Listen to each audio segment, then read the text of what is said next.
Seminar epidemiologi mengenai penyakit tidak menular yaitu asam urat.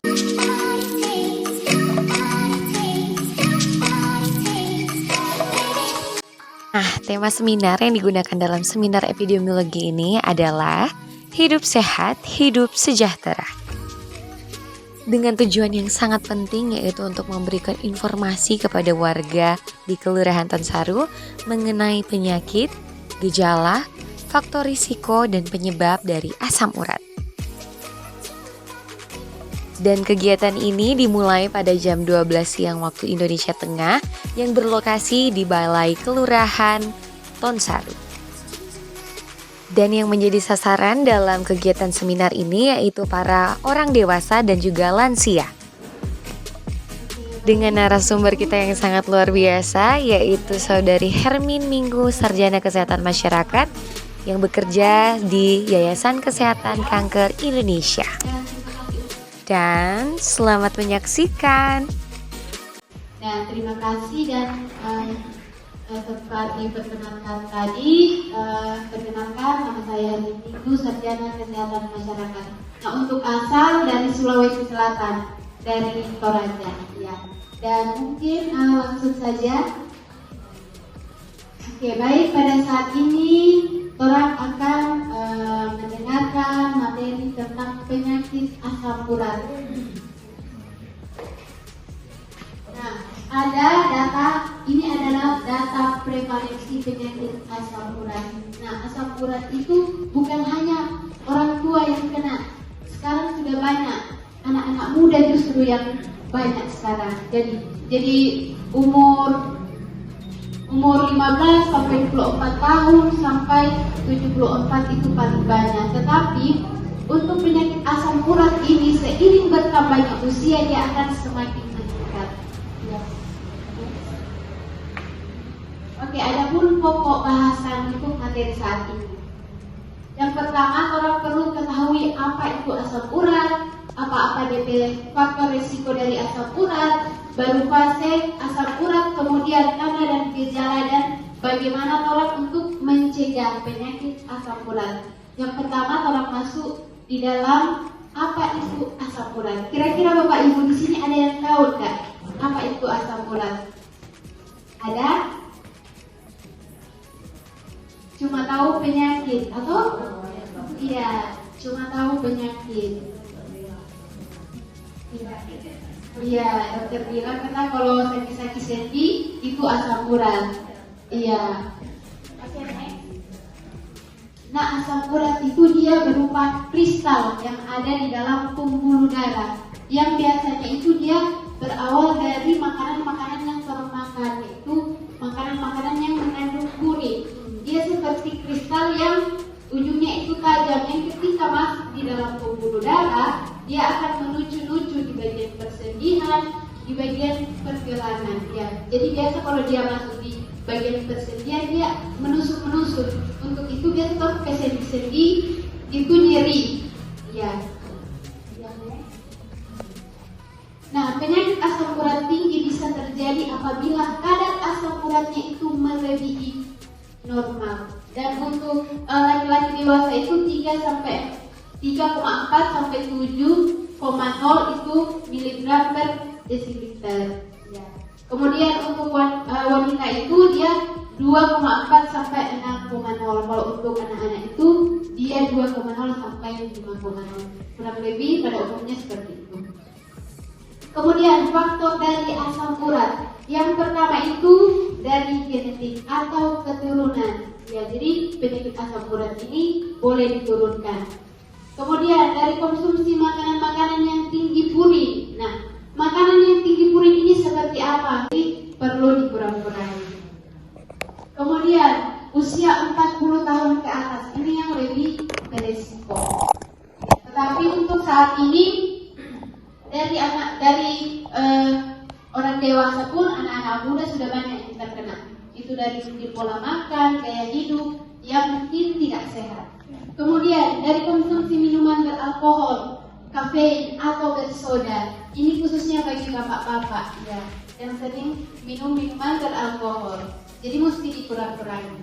Kemudian masalah berat badan. Jadi ibu-ibu, bapak-bapak, kalau misalkan berat badan agak naik, perlu juga untuk diturunkan. Kemudian gangguan pengeluaran asam urat di ginjal. Kalau ada masalah ginjal, dan biasanya itu ketika orang sudah terkena asam urat, dia juga akan berpengaruh di ginjal. Kemudian fase dari asam urat. Yang pertama itu fase asimptomatik atau encok pada pinggang yang menyebabkan tekanan darah tinggi atau sakit pada bagian punggung. Ini adalah tahap awal. Biasa orang kayak bagian punggung itu terasa sakit atau encok. Kemudian yang kedua, fase akut, yaitu asam urat naik tiba-tiba di malam menjelang pagi. Biasanya itu merasakan nyeri yang sangat hebat dan gelap dalam waktu 2 minggu. Kemudian fase yang ketiga yaitu fase interkrital, merupakan masa bebas dari gejala sakit di antara 2 serangan gout atau sakit sendi. Nah, serangan gout ini ketika asam uratnya itu sampai tubuh benjolan-benjolan. Ya, kalau asam uratnya itu so tinggi, jadi biasa kalau asam urat itu so tinggi, biasa dia muncul benjolan-benjolan. Nah, benjolan-benjolan itu yang dinamakan gout. Ya. Kemudian kronis, rasa nyeri di sendi berlangsung secara terus-menerus serta menimbulkan kristal asam urat yang banyak di dalam jaringan lunak tulang rawan selaput di antara tulang. Ya. Next, kemudian tanda dan gejala dari asam urat. Yang pertama, terasa nyeri pada bagian persendian. Biasa kalau orang lama berdiri, biasa kalau bagian sendi itu nyeri. Kemudian terasa ngilu, bengkak dan meradang atau kemerahan. Kemudian nyeri sendi berulang kali pada bagian kaki, tangan, tumit, lutut, siku dan pergelangan. Ya, mungkin ibu-ibu, bapak-bapak pernah rasa yang awal-awal terkena asam urat. Kemudian nyeri pada jari tangan, jari kaki, pergelangan tangan, siku, tumit dan dengkul. Kemudian, nah pada asam urat ini, komplikasi asam urat tinggi tidak semua penderita asam urat mengetahui kondisinya dan mendapatkan pengobatan yang sesuai. Nah, sebagai hasilnya asam urat akan menumpuk dan menyebabkan berbagai komplikasi. Jadi kalau orang ke asam urat itu memang tebal, dia bisa menyebabkan komplikasi seperti itu gout yang bisa timbul benjolan-benjolan kalau sudah parah. Kemudian kerusakan sendi permanen. Kemudian keterbatasan gerak, tak bisa berjalan leluasa. Kemudian batu ginjal. Jadi orang kalau terkena asam urat itu dia juga bisa mengganggu trompet ginjal. Kemudian selain di persendian, kristal asam urat juga bisa menumpuk dan mengendap di ginjal, kemudian menjadi batu ginjal. Jadi bapak-bapak, ibu-ibu mesti kontrol ya. Kalau misalkan periksa di dokter, kalau agak naik, kurang-kurangi makanan-makanan yang mengandung purin. Ya, bapak-bapak mungkin sudah tahu makanan-makanan yang mengandung purin apa-apa saja.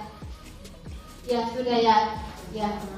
Ya, kacang-kacangan dikurang-kurangi.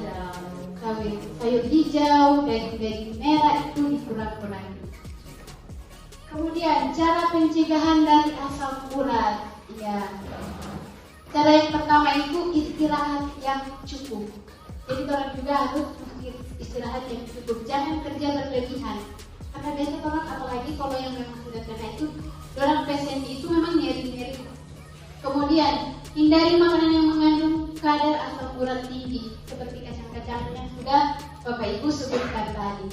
Kemudian perbanyak minum air putih. Ini yang lebih penting karena orang di tubuh itu memang butuh air, ya. Jadi memang perbanyak minum air putih.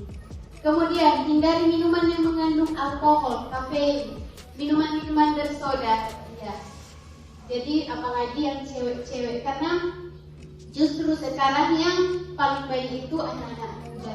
Mungkin orang sekarang belum dapat rasa, tapi nanti mungkin beberapa tahun ke depan baru orang rasa. Jadi kalau orang masih boleh cegah, kenapa orang tidak cegah? Lebih baik orang mencegah.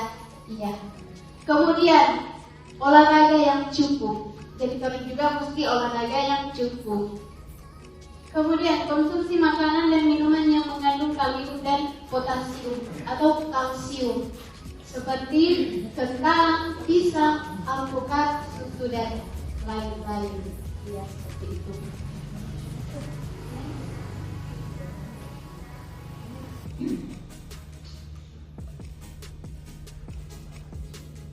Oke. Demikian untuk materi ini cukup singkat dan ya, kalau untuk lebih berkembangnya nanti di sesi tanya jawab. Ya, karena kalau untuk masalah asam urat ya lebih berkembang kalau ada yang mau konsultasi boleh. Itulah materi yang telah disampaikan oleh Saudari hari Minggu.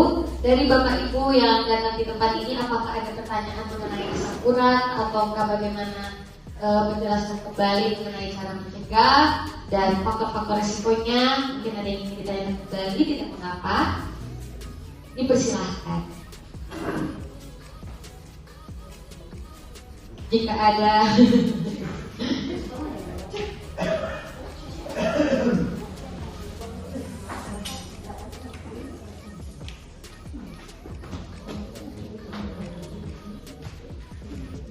Iya, makanan-makanan yang mengandung purin itu contohnya seperti kacang-kacang, daun ya sayur-sayur hijau seperti kangkung, daun ubi, ya brokoli, yang sayur-sayur hijau, daging-daging merah, daging-daging olahan, ya.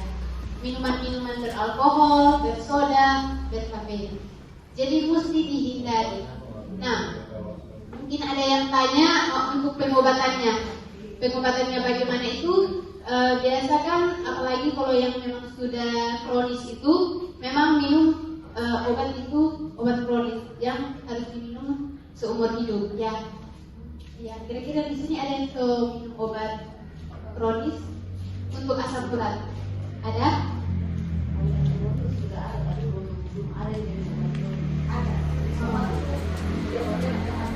Iya ada, ya. Untuk obat-obat kronis itu boleh dapatkan di puskesmas.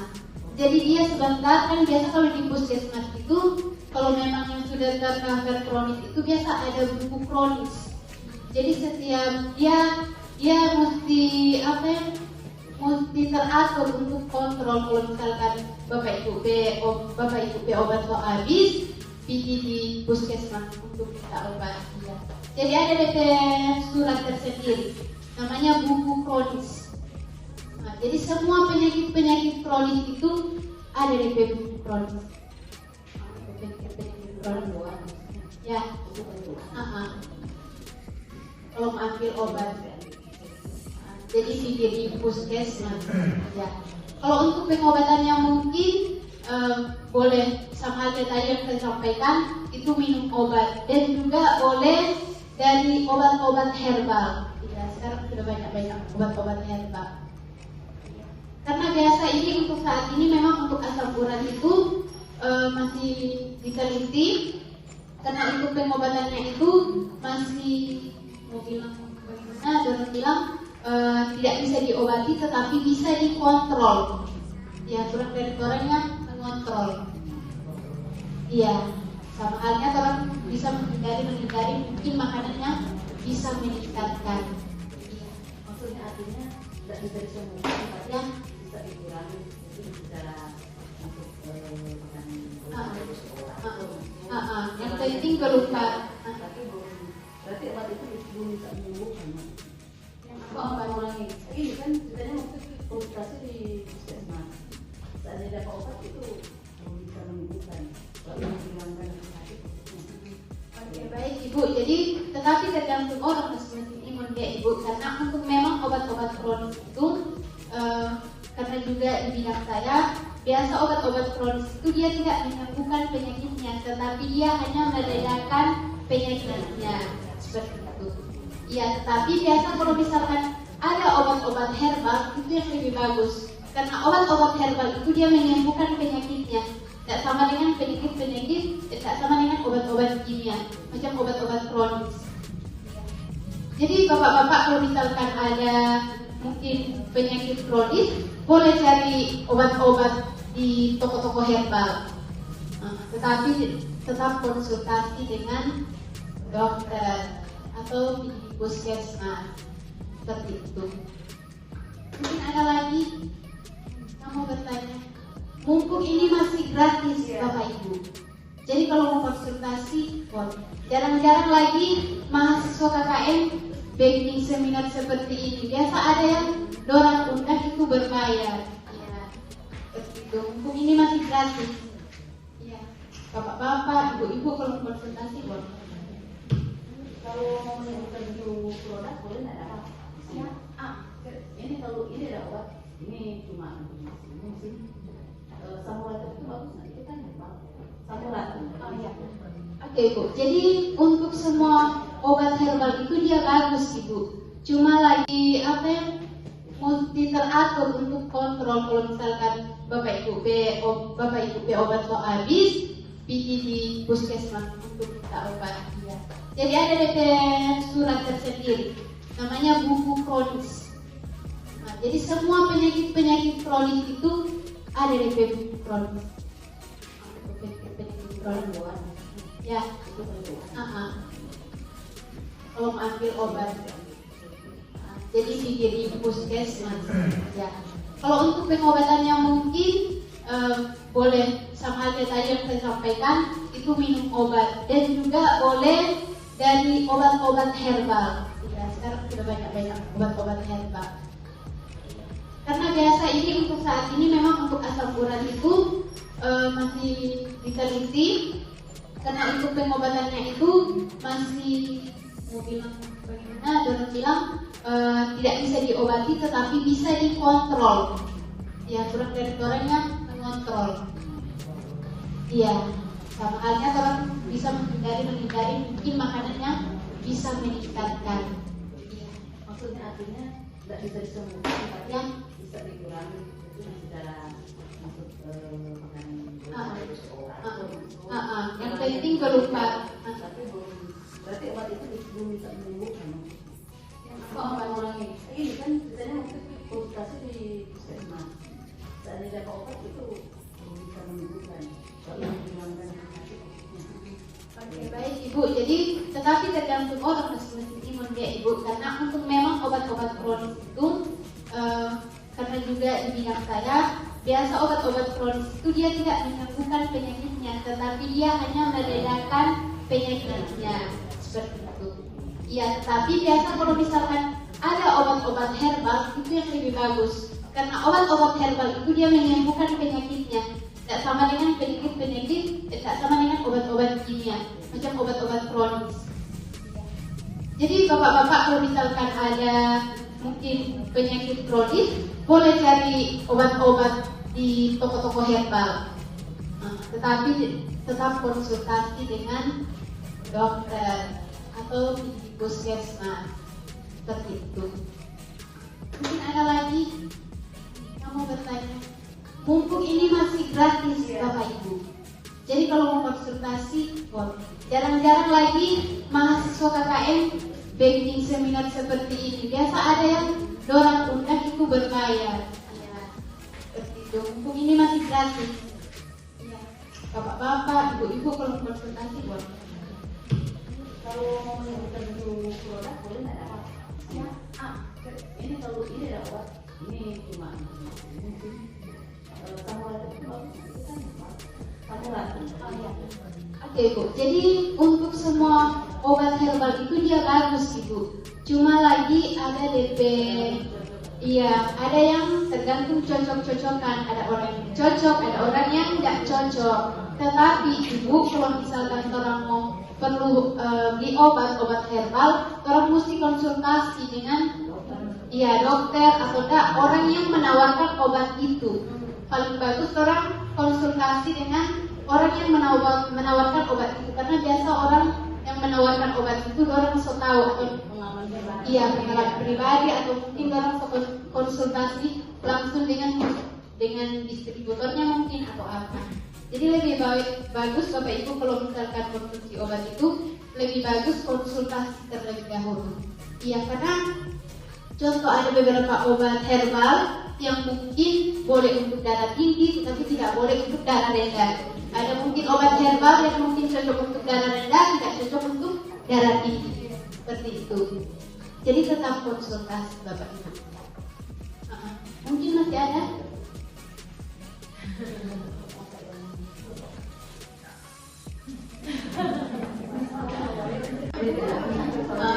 Kamu putih.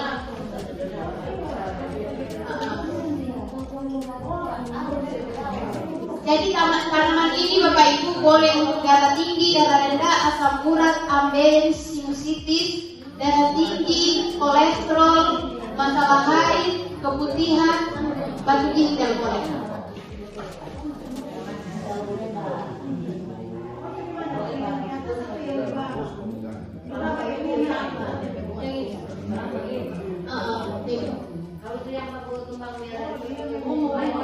Itu pada DP bunga, DP bunga itu.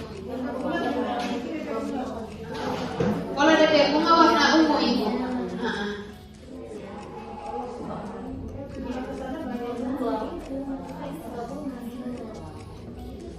Kebetulan ada di sini, bapak di depan rumah. Paling bagus dia Pak kalau 2 tahun. Jadi lebih bagus kalau olah sendiri. Kalau untuk mau minum cukup 1 hari itu 1 hari. Boleh berbagai penyakit, semua penyakit boleh. Apalagi kalau penyakit kronis boleh. Itu rutin boleh setiap hari. Rutin boleh tiap hari.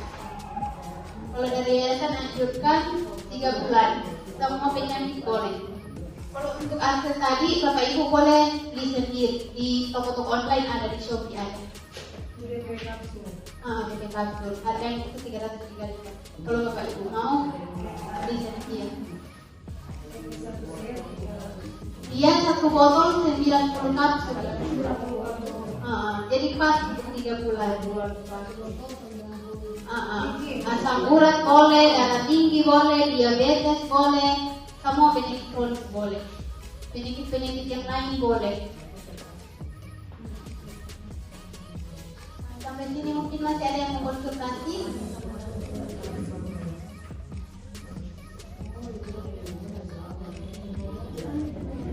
Mungkin masih ada yang mau bertanya mengenai tentang asam urat.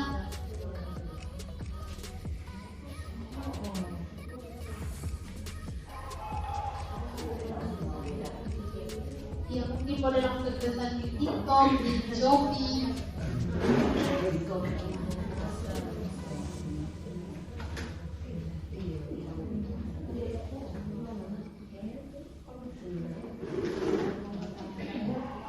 Kalau dari Bapak Ibu ada pertanyaan lagi mengenai asam urat atau mengenai tepung putih, boleh.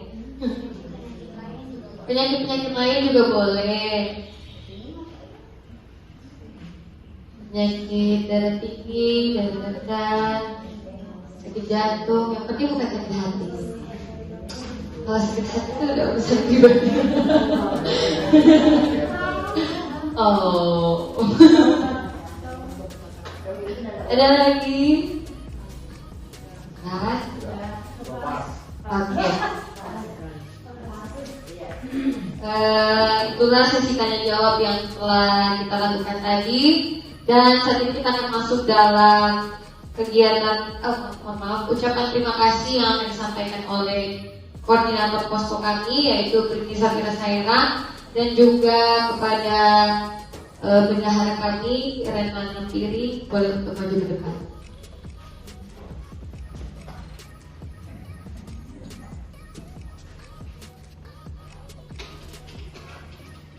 Bagi Bapak Ibu yang sudah datang tepat waktu, mohon untuk tunggu sebentar di setelah kegiatan ini karena ada buah tangan yang akan diberikan. Terima kasih.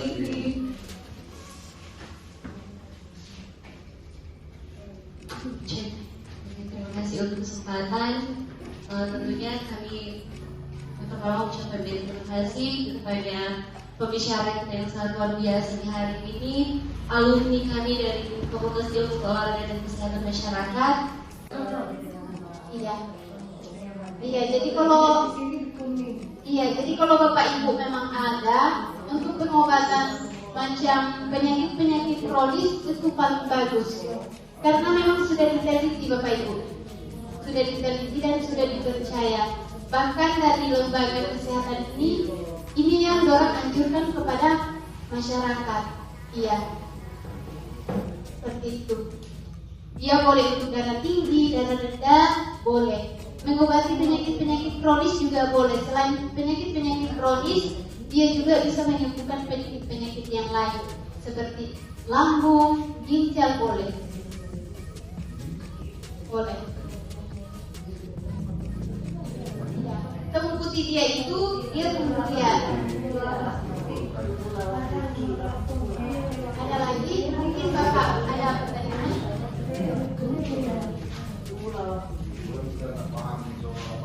Apa kucingnya memang? Pakai bahasa Indonesia temu putih. Dia sejenis dengan temulawak, karena temulawak itu ada macam-macam. Terima kasih Ibu. Kita bertanya. Sesuai dengan Ibu bilang temu putih itu temulawak. Sesuai dengan penyampaian bukan.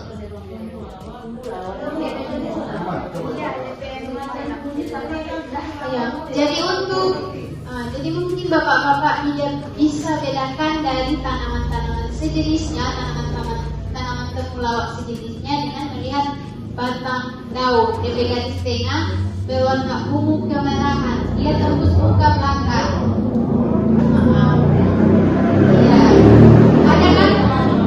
Ya, ada kan yang temulawak itu, ada kan yang temulawak itu DP garis tengah ada, tapi dia tidak tembus sampai belakang. Nah, ada yang begitu. Baru DP warna bunga itu berwarna ungu. DP umbi itu dia pahit pedas. Ya, jadi bapak boleh rasa pada DP umbi kalau pahit pedas, dia pahit sekali. Pahit. Iya. Kalau temulawak kan dia encer kuning. Ya. Kalau temu putih dia ada dua lapisan, bagaris, lingkaran luar putih, lingkaran dalam itu krem. Jadi bapak itu boleh bedakan dari itu. Iya.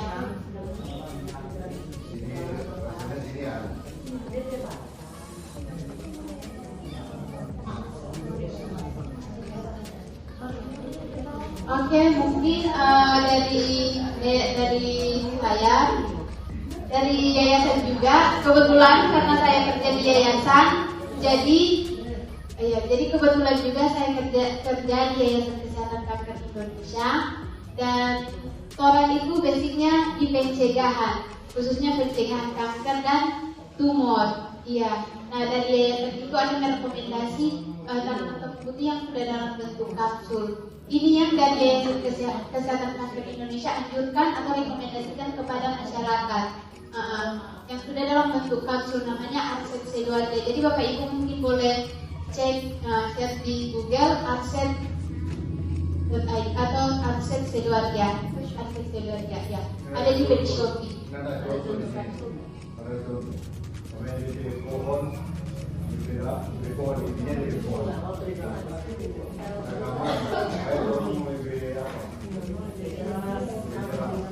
Dan itulah kegiatan seminar epidemiologi kami KKN MBKM gelombang yang kedua di Kelurahan Tonsari. Tuhan Yesus memberkati. Wassalamualaikum warahmatullahi wabarakatuh. Terima kasih.